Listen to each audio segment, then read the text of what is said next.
Welcome to एजुकेडीज the Hindu analysis. The Hindu analysis हर रोज 6 PM पे होता है। ये एनालिसिस जो है यहाँ पर जो आप करंट अफेयर्स पढ़ते हैं, ये हर एग्जाम के लिए, कोई भी कॉम्पिटिटिव एग्जाम जिसमें करंट अफेयर्स है, these are going to help you a lot. तो यस, इसको फॉलो करा करिए। एंड ऑल्सो साथ साथ में जो मैं लिखती हूँ, जब मैं कहती हूँ कि हाँ ये लिखो, नोट्स बनवाती हूँ, तो उसको नोट किया करिए एंड आफ्टर क्लास ट्राई करा करिए कि उसको आप गो थ्रू करें उन नोट्स के को, सो दैट आपको आज की न्यूज़ समझ में आ गया होगा आपको जो कह रही हूँ, वो याद भी हो जाए। ठीक है। Like a stone thrown into the water, thought produces ripples and waves which spread out over the great ocean of thought. There is this difference, however, the waves on the water move only on level plane in all directions, whereas thought move in all directions from a common center, just as do the rays from the sun. तो वो क्या कह रहे हैं, जैसे अगर हम पानी में पत्थर फेंकते हैं तो उसका हम देखते हैं वो इफेक्ट सा एक बनता है ना, ठीक है, राइट। तो वैसे ही हमारा जो थॉट है वो भी सब चीज़ों पे इफेक्ट करता है। हम अच्छा सोचते हैं, अंदर अच्छा सोच रहे हैं तो बाहर भी अच्छा होता है, हर चीज़ में, लाइफ के हर स्फेयर में अच्छा होता है। हम बुरा सोचते हैं तो सिर्फ अंदर ही हम नहीं जूझ रहे अपनी ज़िंदगी से, बाहर भी हर डायरेक्शन में, चाहे वो हमारे रिलेशनशिप्स हैं, चाहे वो हमारा करियर है, चाहे वो हमारा सेल्फ लव की सिचुएशन है, चाहे वो हमारा कोई रूटीन है, उसमें हर चीज़ के अंदर हमें इश्यूज होते हैं। बट हाँ, अगर हम अच्छा सोचते हैं तो फिर हमारे साथ अच्छा होता है और सब चीज़ों में ही अच्छा होता है, राइट। तो that is what they are trying to say. चलिए स्टार्ट करते हैं आज का सेशन। ब्लास्ट हो गया है कोची के अंदर, ब्लास्ट इन कोची केरला के अंदर। at least 2 successive explosions ripped through a crowded Genova's witnesses prayer convention at Kalamassery, 24 km from Kochi in Kerala on Sunday morning, killing 2 people and injuring 41 other worshippers. The police identified one of the deceased as Kumari so-and-so. The police have detained Kochi resident Dominic Martin, a disenchanted member of the religious group, as a suspect in the case. They have booked him under Unlawful Activities Prevention Act, paving the way for a possible investigation from National Investigation Agency. देखिए यहाँ पर जो हमारे लिए वो main चीज़ है वो ये है कि NIA कब आता है गेम में। NIA तब गेम में आता है जब टेररिस्ट एंगल हो। कब गेम में आता है, NIA कब इन्वेस्टिगेट करता है, जब टेररिस्ट एंगल हो। क्या होता है, terror, when terror is involve. क्या इन्वॉल्व होता है, व्हेन टेरर इज इन्वॉल्व। ठीक है जी।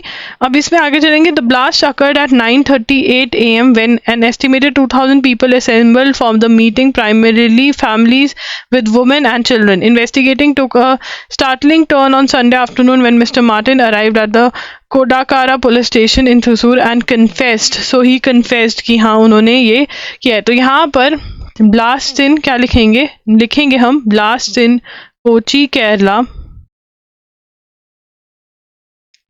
ठीक है। अब इसके आगे वाली स्टोरी हम बाद में लिखेंगे क्योंकि NIA माइट प्रोब। देखिए यहाँ पर NIA की फुल फॉर्म आपको पता होनी चाहिए। What is the full form of NIA? It is national investigation agency. क्या है, नेशनल इन्वेस्टिगेशन एजेंसी। ठीक है। और ये कब बुलाई जाती है, जब टेरर एंगल हो, टेररिज्म इन्वॉल्व हो, तब ये बुलाई जाती है। बस इतना ही हमको लिखना है। उसके बाद amid mountain pressure, Karnataka government says it will accept caste survey report. तो हमने पढ़ा कि 2023 में कास्ट सर्वे कहाँ पर हुआ है, बिहार में हुआ है। ठीक है, बिहार के अंदर कास्ट सर्वे हुआ है। अब कर्नाटका एक ऐसी स्टेट है जहाँ पर बहुत पहले कास्ट सर्वे हो गया था, but due to change of government, जब कास्ट सर्वे बोला गया कि कास्ट सर्वे कंडक्ट करवाओ, तब कांग्रेस पावर में थी और जब तक वो होता तब तक कांग्रेस नहीं रही, बीजेपी आ गई थी। पानी पी रही हूँ। तो कर्नाटका का वो जो कास्ट सर्वे है वो पेंडिंग पड़ा है। तो वो कह रहे हैं कि जैसे ही उसकी रिपोर्ट आ जाएगी हम उसको हम उसकी सर्वे की रिपोर्ट जो है वो शेयर कर देंगे। ठीक है।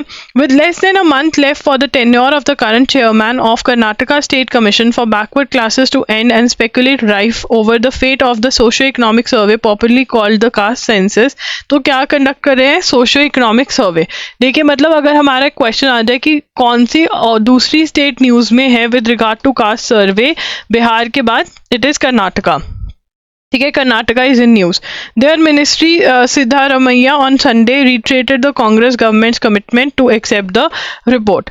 We are committed to accept the caste census report. The census was conducted during my previous regime. जब वो पहले मतलब regime में थे तो CM थे तब ये conduct किया गया था, अब ये eventually इसकी report आ जाएगी। तो यार this is what we need to know about the caste survey. Note नहीं करना है, ये सिर्फ दिमाग में रखना है। अगर आपने पहले नहीं पढ़ा देन यू कैन राइट कि अभी बिहार में हुआ है, कर्नाटका का जो रिपोर्ट है वो आने वाला है कास्ट सर्वे का, ठीक है। चलिए आगे चलेंगे। अब यहाँ पे एडिटोरियल पढ़ेंगे। On the 50th anniversary of Yom Kippur war, Hamas launched a brutal attack on Israel, killing more than 1000 people, mostly civilians, and kidnapping over 200 more. तो यहाँ पर हमें पता होना चाहिए योम किपुर वॉर क्या है, ठीक है। Yom Kippur war, Yom Kippur war also known as the Ramadan war, the October war, the 1973 Arab Israeli war of the fourth Arab Israeli war was an armed conflict fought from 6 to 25 October 1973 between Israel and coalition of Arab states led by Egypt and Syria. पूरा का पूरा लिखना पड़ेगा। योम Kippur, क्या लिखेंगे? योम Kippur war क्या है? योम किपुर वॉर, ठीक है। Yom Kippur war also known as, लिखेंगे also known as Ramadan war,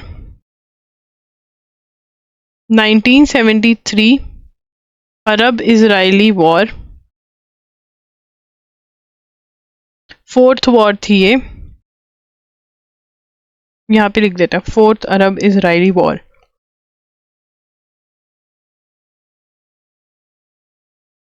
ठीक है, बिटवीन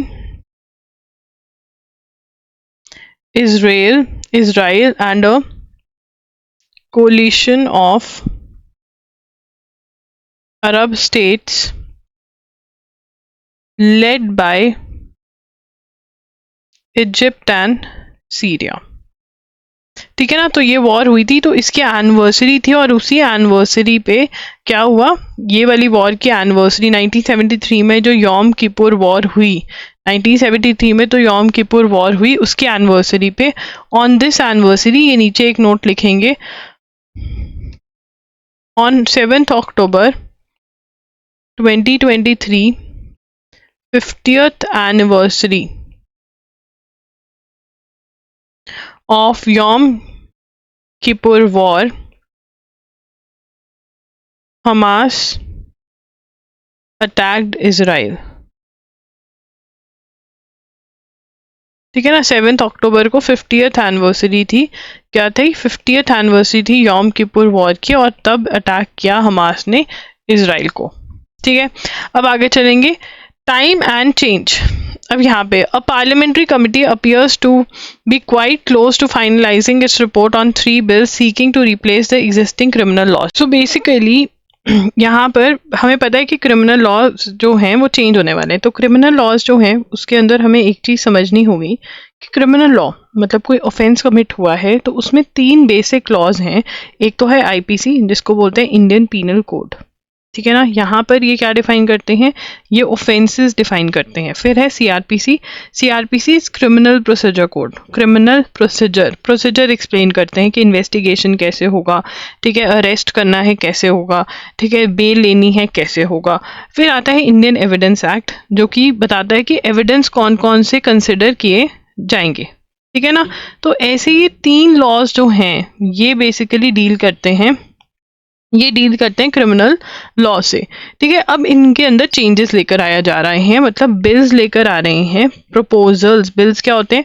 प्रपोजल्स, ठीक है ना, कि प्रपोजल लेकर आ रहे हैं चेंज करने के लिए इन लॉज को, ठीक है ना। और इनके नाम भी चेंज किए जाएंगे जो हम पहले ऑलरेडी लिख चुके हैं। The report is set to have at least 3 dissenting notes. तो यहाँ पे ये जो थी ये कमिटी को सबमिट कर दिया गया था bill, parliamentary standing committee on home affairs को, कि आप डिस्कस करो इस बिल के बारे में कि जो ये लॉज के अंदर चेंजेस लेकर आ रहे हैं क्या है क्या नहीं है। उसके अंदर अब जो ऑपोजिशन पार्टी है, ठीक है, opposition parties that they we given more time to study, उन्होंने टाइम मांगा है कि हमें ये बिल्स को स्टडी करने के लिए टाइम दीजिए। तो यहाँ पर भारतीय न्याय संहिता बिल है जो कि इंडियन आईपीसी को रिप्लेस करेगा, भारतीय नागरिक सुरक्षा संहिता बिल है जो कोड ऑफ क्रिमिनल कोड को रिप्लेस करेगा, कोड ऑफ क्रिमिनल प्रोसीजर को, एंड भारतीय शिक्षा बिल है जो कि इंडियन एविडेंस एक्ट को रिप्लेस करेगा। मतलब ये सारे जो एक्ट्स अभी एग्जिस्टिंग एक्ट्स हैं इनके अगेंस्ट कुछ नए नए एक्ट्स आ सकते हैं, ये कहा जा रहा है।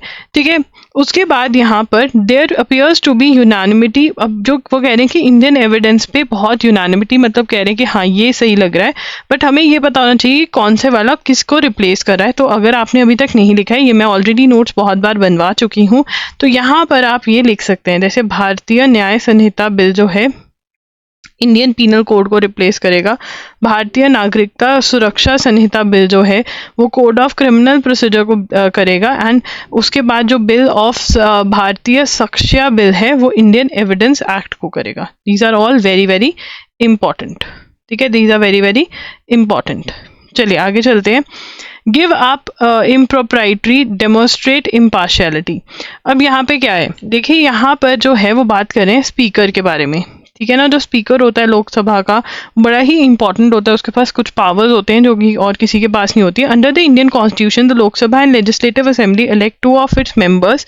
लोकसभा और लेजिस्लेटिव असेंबली मतलब स्टेट लेजिस्लेचर्स जो होते हैं, ठीक है, elect two of its members to be speaker and deputy speaker respectively apart from traditional roles with respect to the conduct of business.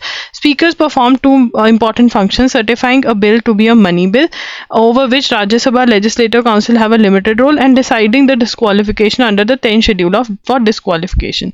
अब वो कह रहे हैं कि स्पीकर ऑफ, ये लिखे, speaker of Lok Sabha and state legislative assemblies. ठीक है ना, अब ये जो स्पीकर्स होते हैं ऑफ स्टेट लेजिस्लेटिव असेंबली और लोकसभा, इसके अंदर क्या है, इनके पास दो मेजर पावर्स होती हैं। वो दो मेजर पावर्स क्या है, सर्टिफाइंग अ बिल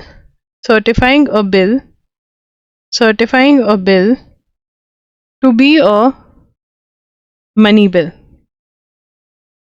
ठीक है ना, सर्टिफाई करना है एक बिल को, सर्टिफाई करना है एक बिल को कि हाँ वो मनी बिल है। अब अगर मनी बिल है तो क्या, तो मनी बिल है तो लिमिटेड पावर्स। इसमें क्या होता है, क्या हो जाता है, अगर सर्टिफाइड बिल होता है, मतलब अगर मनी बिल होता है तो इसके अंदर सबसे ज़्यादा इंपॉर्टेंट चीज़ क्या हो जाती है, लिमिटेड पावर्स। ठीक है, किसकी लिमिटेड पावर्स हो जाती हैं, who has limited powers, limited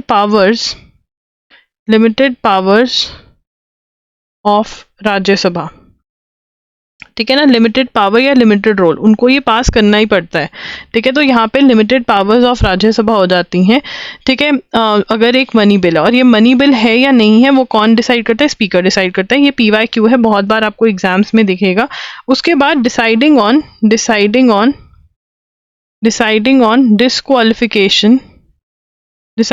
disqualification under 10th schedule. ठीक है ना, अब यहाँ पे 10th शेड्यूल क्या करता है, देखिए 10th शेड्यूल जो इंडियन कॉन्स्टिट्यूशन का है वो डिस्क्वालिफिकेशन के बारे में बात करता है ना। व्हाट इज डिस्क्वालिफिकेशन, डिस्क्वालिफिकेशन का मतलब ये है कि क्या आपने कुछ ऐसा किया है, जब क्या आपने कुछ ऐसा किया नहीं है, सॉरी, मतलब अगर आप पार्टी चेंज कर लो, ठीक है ना, पार्टी चेंजिंग, ठीक है, पार्टी चेंज कर रहे हो तो डिस्क्वालीफाई हो सकते हो। ठीक है ना, इसको डिफेक्शन बोलते हैं। क्या बोलते हैं, डिफेक्शन। तो डिफेक्शन कर, अगर आप पार्टी चेंज करते हो, डिफेक्शन करते हो तो आप डिस्क्वालीफाई हो सकते हो। पार्टी चेंज कौन कर रहा है, MP या MLA अगर कर रहा है, ठीक है ना, कांग्रेस से इलेक्शन लड़े, ठीक है ना, अब वो कह रहा है कि मैं तो BJP में जाऊंगा, तो ये क्या होगी, डिफेक्शन। अब डिफेक्शन जो है कुछ चीज़ों में नहीं भी मानी जाती है, तो डिफेक्शन है या नहीं ये कौन डिसाइड करता है, स्पीकर डिसाइड करता है, क्योंकि अगर डिफेक्शन है तो डिस्क्वालिफिकेशन होगी, अगर डिफेक्शन नहीं है तो डिस्क्वालिफिकेशन नहीं होगी। ठीक है ना, तो ये हमें ध्यान में रखना है। The Lok Sabha and Legislative Assembly rules provide for suspension of members for misconduct in the House. It has been noticed that the speakers and the houses misuse these provisions more often than not against the opposition member.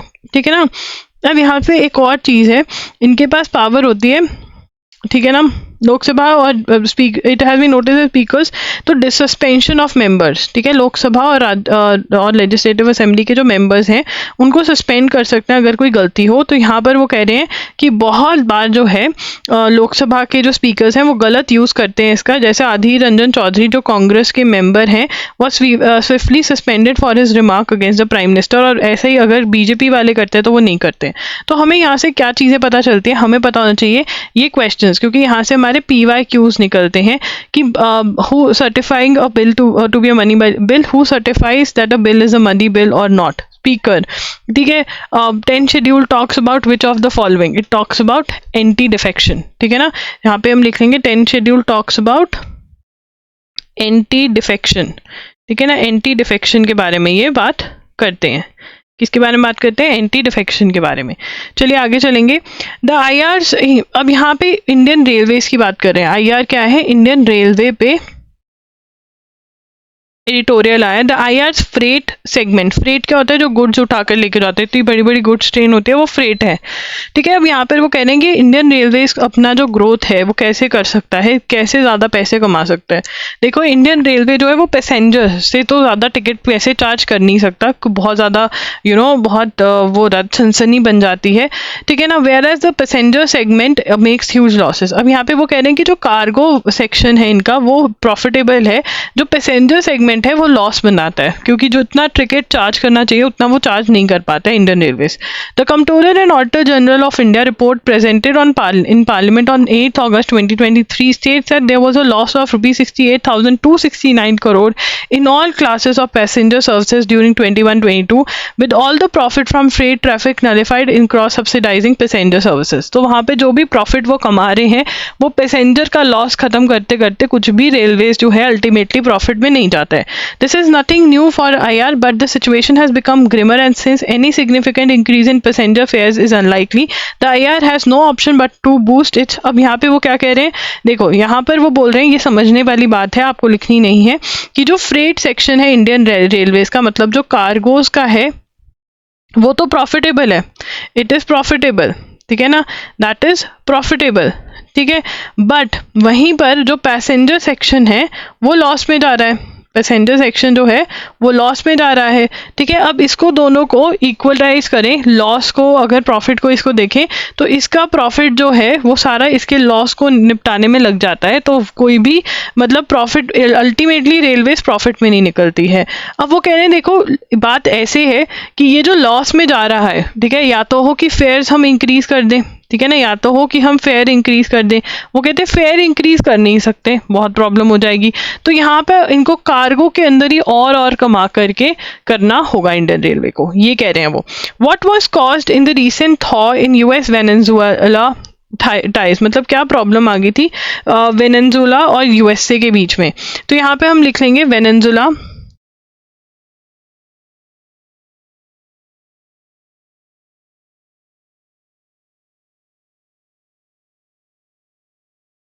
सबसे पहले Maria Corina Machado had won a huge victory in October 22 Venezuelan opposition primary.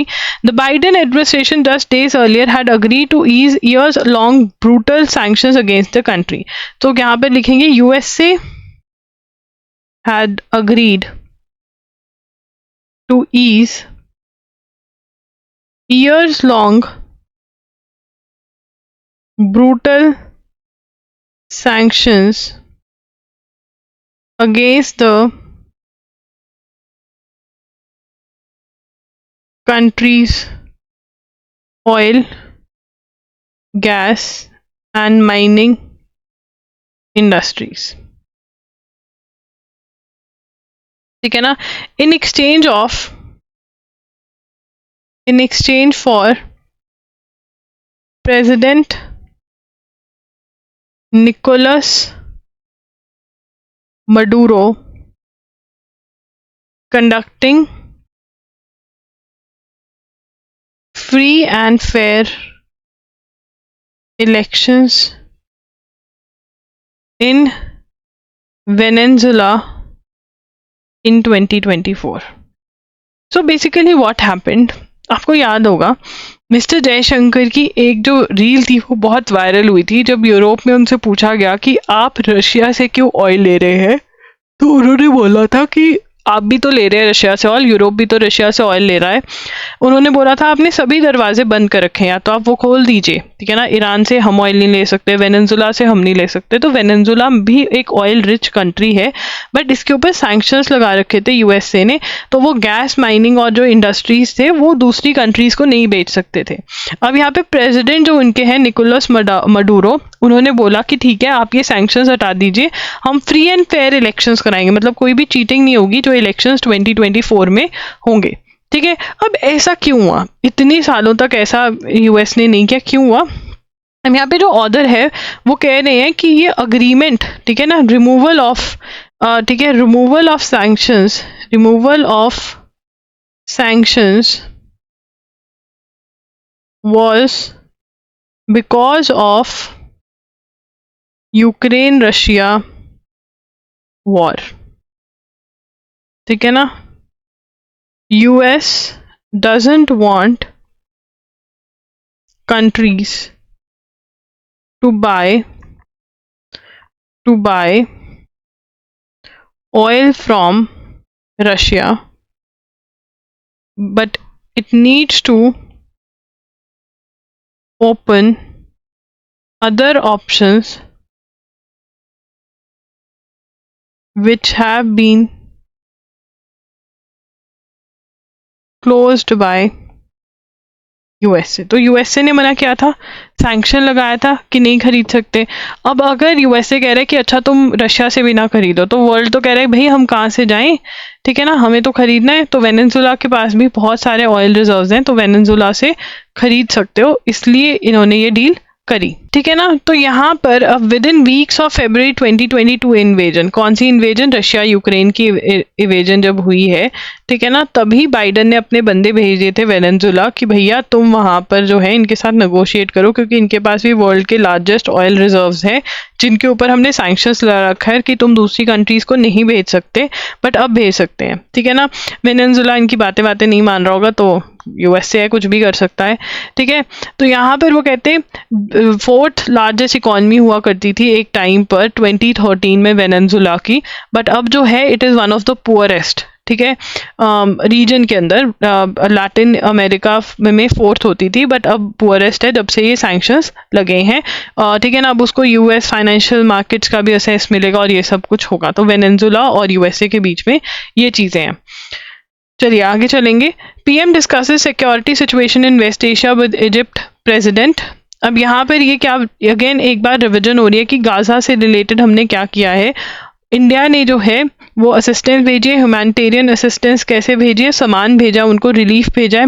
वो कह रहे हैं कि वो Egypt से enter करेगा, बट जो पैलेस्टीनियन एम्बेसडर टू इंडिया है अदनान अबू अल हाइजा had told the Hindu that much of the relief material that various countries have been sending for Gaza remained stuck inside Egypt because of intense military activity by Israel as well as due to the shortage of fuel for trucks inside Gaza। अब यहाँ से हमें जो point निकालना है वो एक ही निकलेगा, दैट इज Palestinian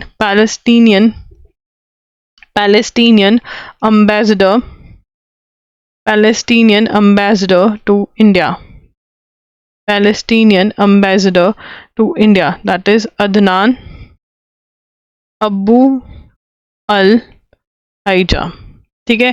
इंडिया ने कैसे हेल्प करी है गाजा की, by sending humanitarian add, by sending relief material, ठीक है ना। इजिप्ट के थ्रू ये एंटर होगा गाजा के अंदर।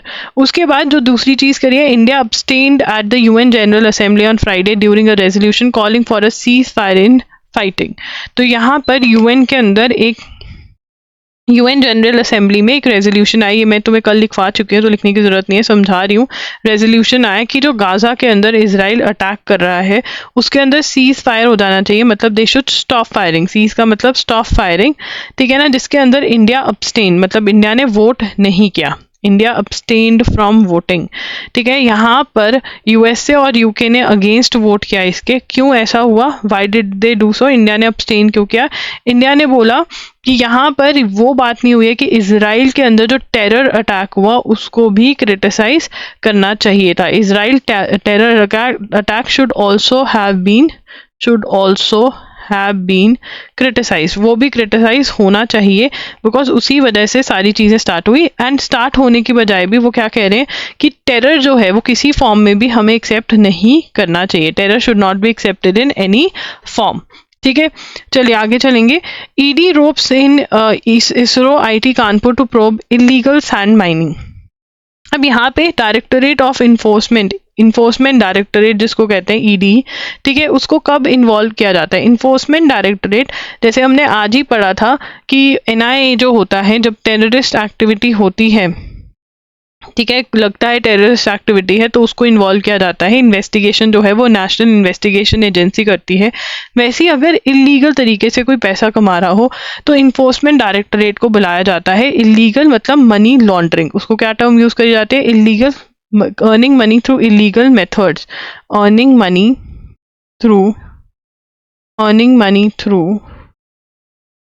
Through illegal methods. ठीक है ना। अब इसमें जो earning money through illegal methods है, ठीक है ना, मनी लॉन्ड्रिंग जिसको हम कहते हैं, तो वो मनी लॉन्ड्रिंग जो है अगर वो हो तो फिर इन्फोर्समेंट डायरेक्टोरेट जो है उस केस में इन्वेस्टिगेट करता है। अब यहाँ पे इन्होंने इसरो की हेल्प क्यों लिया, आईआईटी कानपुर की हेल्प क्यों ली है?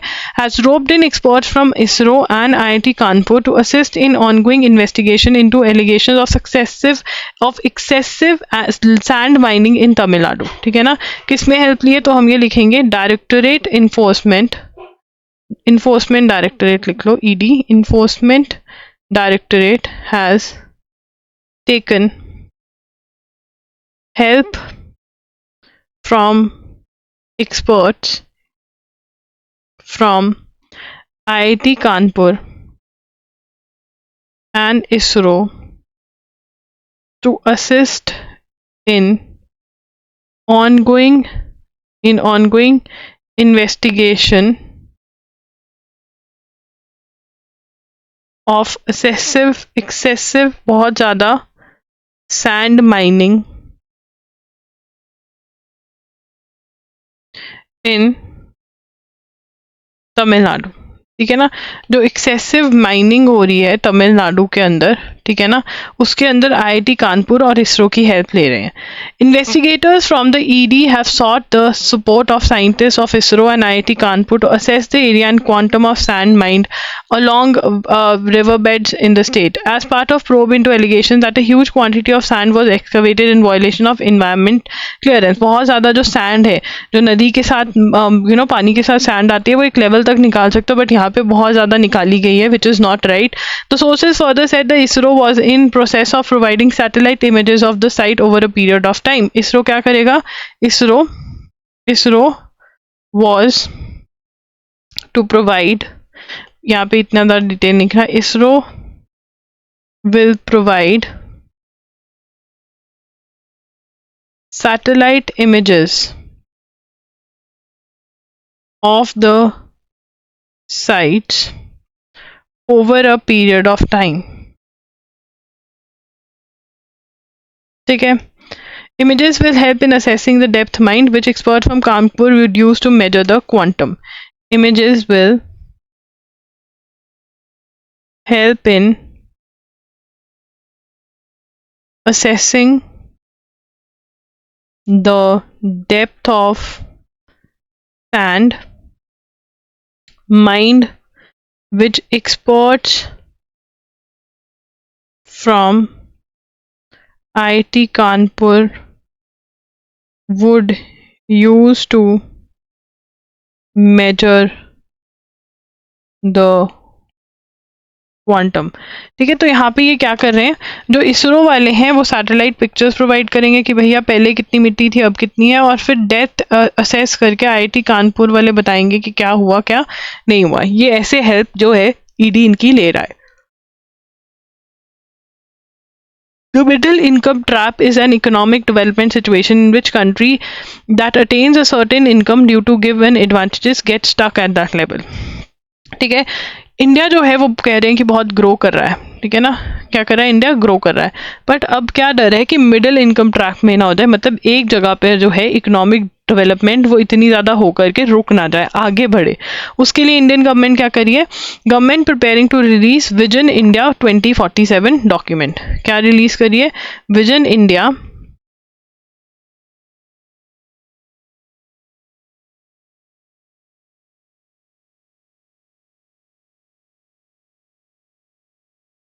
The government is in the middle of finalizing national vision plan to make India a developed nation by 2047 and ensure that the country does not slip into middle income trap that several countries have fallen into at similar stage.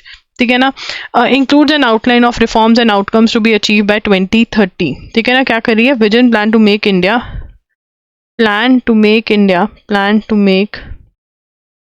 India a developed nation by 2047. Ensure that India does not slip into middle income trap. ठीक है, middle income क्या होता है, no further growth, ठीक है ना, या फिर स्लो ग्रोथ।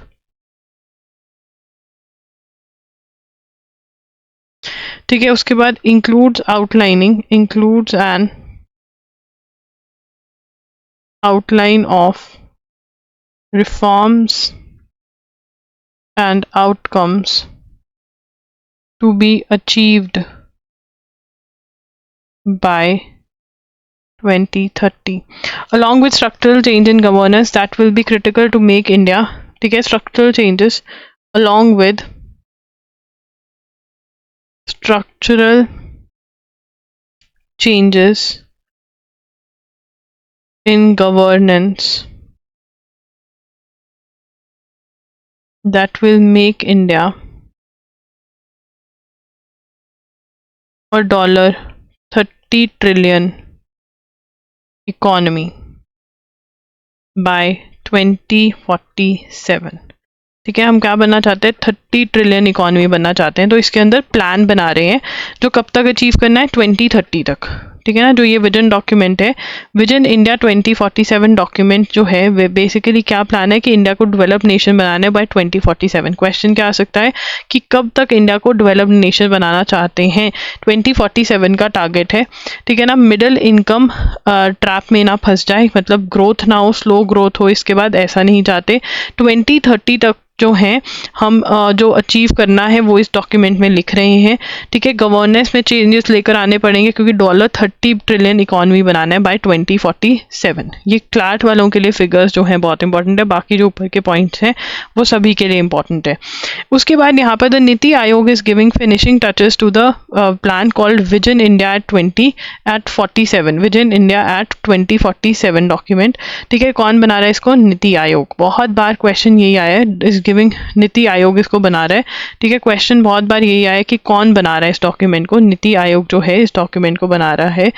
ठीक है, been in the works of for almost 2 years and was presented to cabinet. ठीक है, 2 साल से इस पे काम चल रहा है। The biggest thing we are all worried about that is what is called the middle income trap. You can reach $5,000 to $6,000 per capita income and then will not move fast.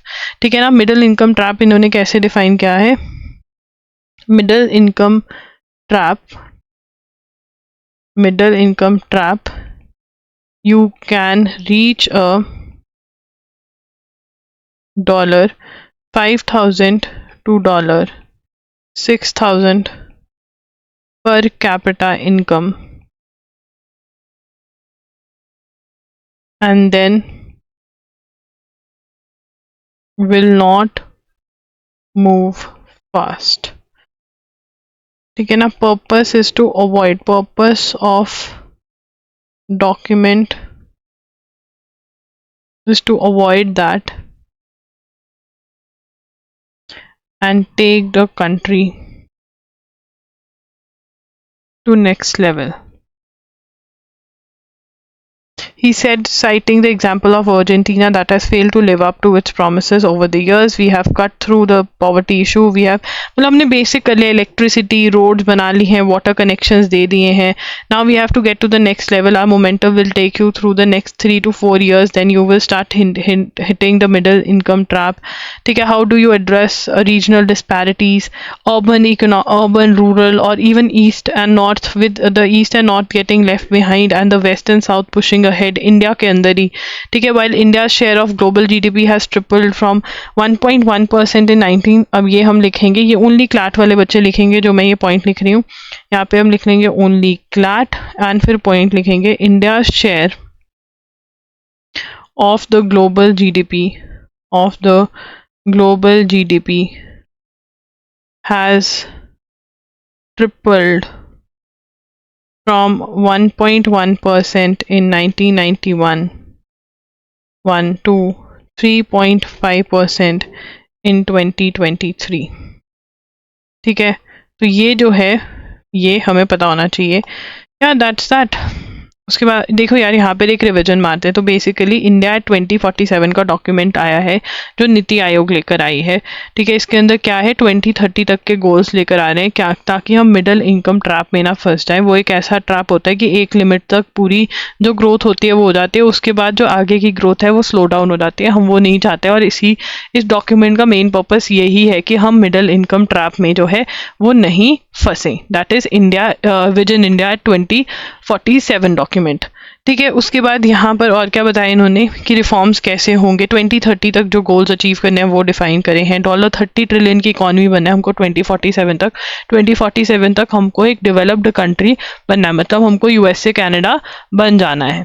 ठीक है, तो नीति आयोग है. फिर उसके बाद यहाँ पे 5,000 to 6,000 पर कैपिटा अचीव करना ईजी है. मिडिल इनकम ट्रैप को इन्होंने अपनी लैंग्वेज में एक्सप्लेन कर दिया, पर्पस ऑफ डॉक्यूमेंट एक्सप्लेन कर दिया.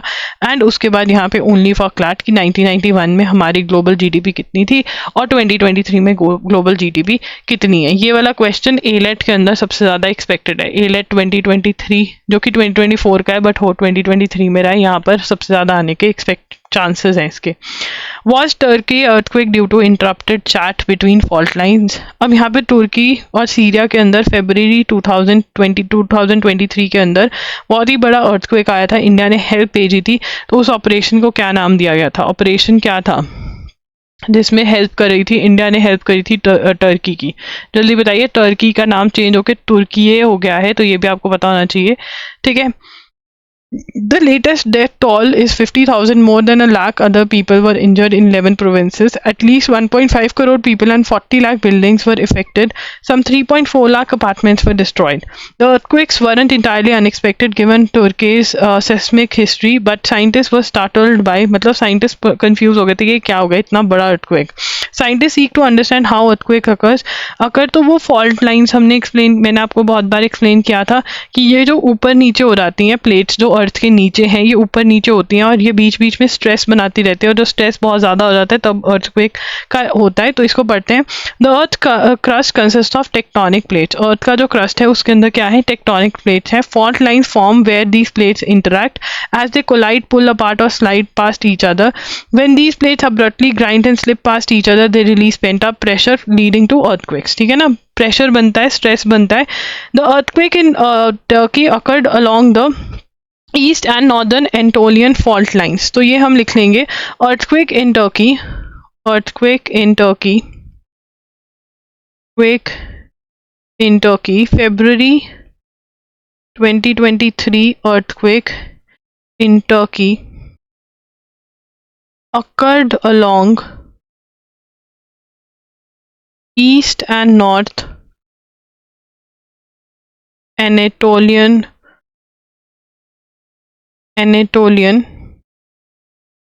fault lines. ठीक है, एंड दीज जियोलॉजिकल बेनोमॉट्स. तो ये सारे हमें पता होना चाहिए कि ये हुआ है. एंड अगर आपने उस दिन जब मैंने आपको ये फॉल्ट लाइंस टेक्टोनिक प्लेट्स ये नहीं लिखवाए थे तो प्लीज़ यहाँ से लिख लो, जो ये वाला पार्ट है ये वाला. ठीक है, ये नोट कर लो, ये ज़रूरी है. ये वाला पार्ट टेक्टोनिक प्लेट्स तक का, ठीक है, बिकॉज ये पहले मैंने लिखवा दिया है। Indian women football team Olympic dream over, Indian women football teams Paris Olympic dreams were over, selection नहीं हुआ। यूएन चीफ जो है वो नेपाल विजिट किया उन्होंने। यूएन चीफ का नाम क्या है? यूएन चीफ का नाम है गुटरस, ठीक है ना, एंटोनियो गुटरस, एंटोनियो गुटरस जी ने विजिट किया है, ठीक है। ऑन संडे, एक मिनट, ये इतना मोटा हो गया है, चलो यहाँ पे ये इनकी first official visit to the Himalayan nation Nepal, पहली बार विजिट किया उन्होंने। The UN chief is accompanied by under secretary general. तो आपको पता होना चाहिए कि यूएन के जनरल सेक्रेटरी कौन है। This is a very very important question, favourite question है एग्जामिनर का, तो बहुत ही ईजी। उसके बाद France plans to make abortion rights irreversible, मतलब जो देखो यार वहाँ पे क्या अबॉर्शन लॉज जो है बहुत ज़्यादा चेंज होते रहते हैं, कि अबॉर्शन लॉज जो है वो चेंज ना हो पाए, तो वो बहुत ज़्यादा इंपॉर्टेंट है। French president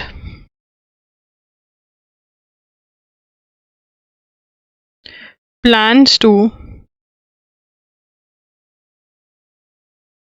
abortion laws, plans to French president plans um, to make abortion laws, to make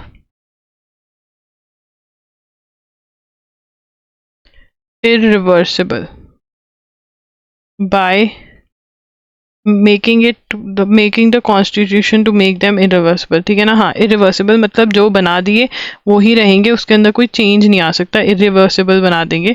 तो ये है। Matthew Perry, star of the hit US television show Friends, ठीक है। Matthew Perry he died at 54, he was struggling being, he was an alcoholic, addiction थी alcohol और painkillers के साथ।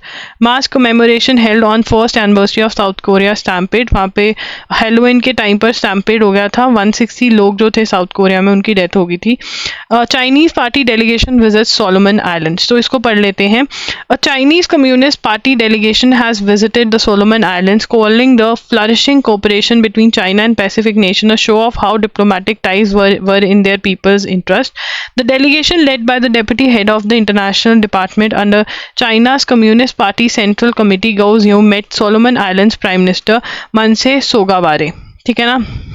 तो यहाँ पे हम लिखते हैं Solomon China, Solomon Islands China. तो यहाँ पे सब पॉइंट क्या बनेगा? सबसे पहला prime minister, prime minister, prime minister, prime minister कौन है? Manasseh सोगावार,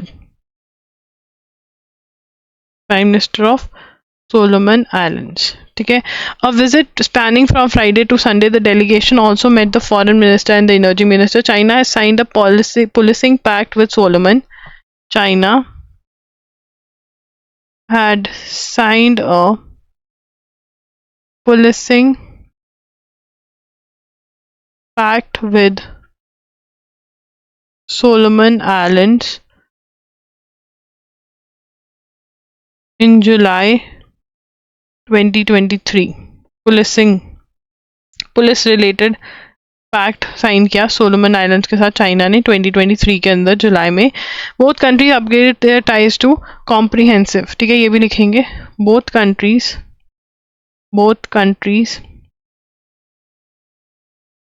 upgraded their ties to comprehensive strategic partnership, ठीक है ना, comprehensive strategic partnership. China's visit to southern Pacific archipelago comes a week before Australia's president called for a review of its security treaty with Australia, which has historically provided policing, ठीक है ना। अब यहाँ पर ये 4th पॉइंट लिखेंगे। Australian PM Anthony Albanese is to visit Solomon Islands. PM of Solomon Islands had called for a review of its security treaty with Australia, which has historically provided policing support to Solomon Islands। तो यहाँ पर क्या पता चलता है हमको कि एक पॉइंट तक ऑस्ट्रेलिया जो था सिक्योरिटी और पुलिसिंग सपोर्ट जो था वो सोलोमन आइलैंड्स को प्रोवाइड कर रहा था। उसके अपग्रेडेशन के लिए कौन विजिट कर रहा है?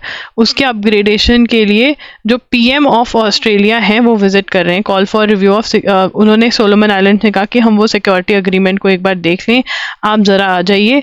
ठीक है, तो बुलावा आया है तो जाएंगे वो। ठीक है ना, अब यहाँ पर ये प्रोवाइड कर रहे थे इनको पुलिसिंग सपोर्ट ऑस्ट्रेलिया वाले। अब देखो आगे कौन प्रोवाइड करता है, बट यहाँ पर जो चाइना के साथ है वो रिलेशनशिप बहुत आगे बढ़ते हुए कि पुलिसिंग स्टेट का अब इन्होंने अग्रीमेंट कर लिया। ठीक है ना, तो सोलोमन आइलैंड्स और चाइना का रिलेशन हम यहाँ पर पढ़ रहे हैं। ठीक है जी, चलिए आगे चलते हैं। Penny drop verification is mandatory. Penny drop क्या होता है? पेनी ड्रॉप इज थोड़े से पैसे, 1 रुपया या कुछ पैसे डाल के देखेंगे और चेक करेंगे आपका अकाउंट। ठीक है, the pension fund regulatory and development authority has made penny drop verification mandatory for withdrawal of funds by subscribers of national pension system through the process central recorder keeping agencies check the active status of saving accounts bank. तो penny drop का मतलब समझाना था। Development countries to overshoot carbon emissions goals says study. Developed countries responsible for 3/4 of existing carbon emissions will end up emitting 38% more carbon in 2030 than they have committed to going by current trajectories, shows a study published last week by Delhi-based think tank Council for Energy, Environment and Water (CEEW).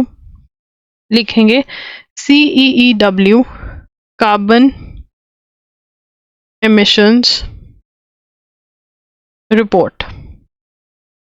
सबसे पहले तो CEEW क्या है? Council for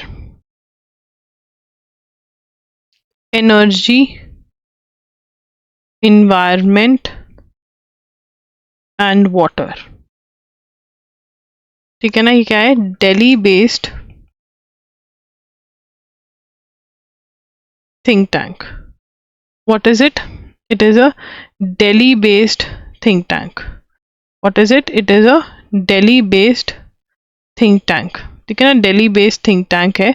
तो अब इसके अंदर इन्होंने क्या बोला है? ये बोल रहे हैं, लिखेंगे developed countries responsible for 3/4 of existing carbon emissions will end up emitting 38% more carbon in 2030। तो 38% ज़्यादा कार्बन जो है वो एमिट करेंगे 2030 में, कार्बन इन 2030। ठीक है ना, और अभी 3/4 जो एमिशन है वर्ल्ड के अंदर कार्बन का वो ये डेवलप्ड कंट्रीज ही कर रही हैं। ठीक है, the study which comes ahead of 28th conference of party scope 28 जो यूनाइटेड अरब एमिरेट्स दुबई में होने वाली है, that 83% of this overshoot will be caused by 83% of this overshoot will be caused by USA। यार मज़ा आ गया ये पढ़कर, पता है क्यों? मतलब ये ना पहले रशिया यूएस यूरोपियन यूनियन में से कोई ऐसे रिसर्च करके ले आता था, अब इंडियन भी करने लग गया ना, मज़ा आ गया। यूरोपियन यूनियन, ठीक है ना, तो वहाँ पर ये आर्ग्यू होगा तो ये रिपोर्ट बड़ा इंपॉर्टेंट रोल प्ले कर सकती है। ठीक है, अब इसके अंदर at COP 28 countries are expected to give an account of their national determined contributions. अब यहाँ पे जो नेक्स्ट पॉइंट के बारे में ये बात कर रहे हैं वो कर रहे हैं कोप के बारे में बात, तो बीच में एक लाइन ड्रॉ कर लेंगे और कोप 28 लिख लेंगे। ठीक है ना, सबसे पहले कोप की full form that is conference of parties. ठीक है ना, ये क्या है? UN framework convention on climate change कहाँ पर हो रही है? यूएई में, that is United Arab Emirates, Dubai में हो रहा है, ठीक है ना, टू बी हेल्ड इन। उसके बाद fourth point, that 83% of the ocean will be caused by US, Russia, and ये हमने कर लिया. The CEEW study noted that NDCs of developed countries already fall short of the global average reduction of emissions to 43% below 2019 levels. ठीक है ना, तो जो NDCs हैं, अब हाँ ये हमने कर लिया. अब यहाँ पर जो था COP28 countries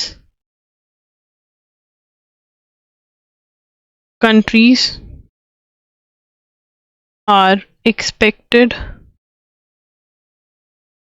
to give account of their nationally determined contributions, NDCs, ठीक है ना, which are their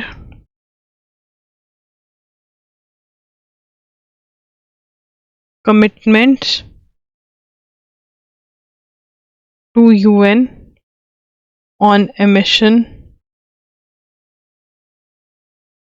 cuts, ठीक है ना, commitment to UN on emission cuts, national determined contribution, NDC, ठीक है. तो यहाँ पर कि हमने क्या एमिशन कट अचीव करे हैं, ठीक है, ये बताना पड़ेगा.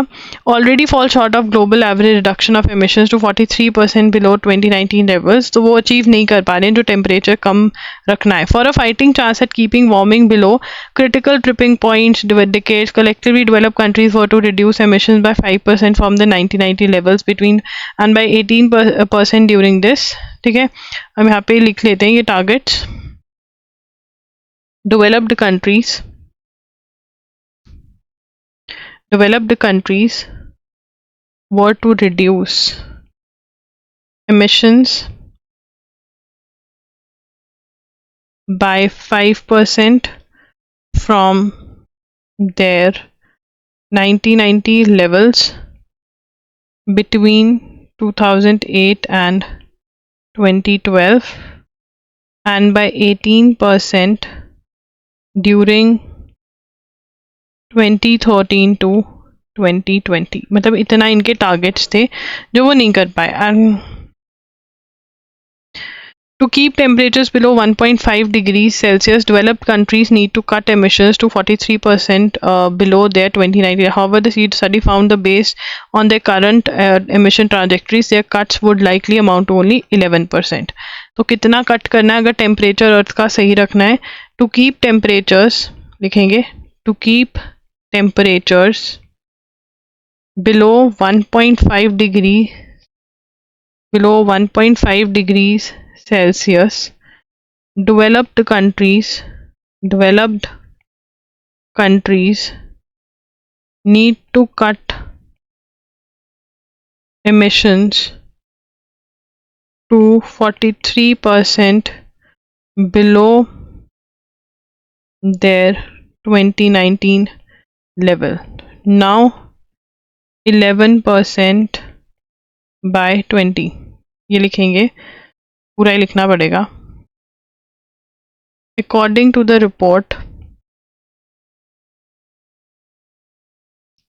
the study found that based on current emissions trajectories, their cuts would be likely 11%. देखो यार, कट लगाना मतलब जो पोल्यूशन है वो इतना इनको कम करना है, ठीक है ना, बट इतना ही कर पा रहे हैं बाय 2030. तो मतलब इनका सिचुएशन सही नहीं है, ठीक है ना.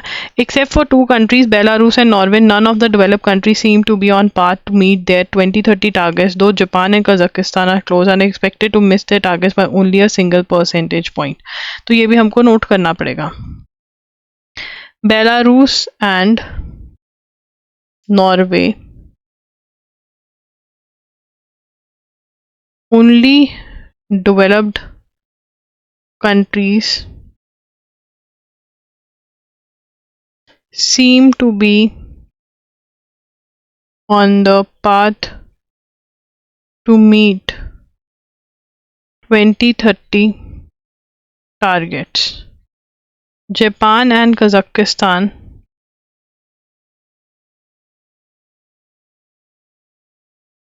are close and expected to miss their targets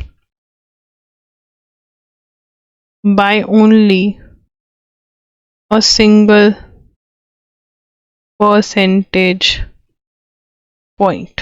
ठीक है ना, मतलब ये कंट्रीज हैं जो टारगेट्स अचीव कर लेंगी, ठीक है ना। 2030 टारगेट्स जो हैं, जापान कजाकिस्तान भी एक एक पॉइंट से मिस करेंगे, बाकी सबका तो हमने अता पता ले ही लिया है, कुछ ज़्यादा अच्छा नहीं है, ठीक है। Collectively the driver to reduce emission by 5% from 1990, ये हमने लिख लिया था, ठीक है, ओके। अब आगे चलेंगे। Canada India rift is painful for common friend Australia. Canada और इंडिया की बन नहीं रही है, तो वो कह रहे हैं कि हमारे लिए भी दिक्कत है। While Australia is a 5 alliance partner of Canada along with US, UK and New Zealand that share regular intelligence, real time intelligence, ठीक है ना। तो यहाँ पे 5 आईज ये लिखेंगे, 5 eyes alliance partnership partner of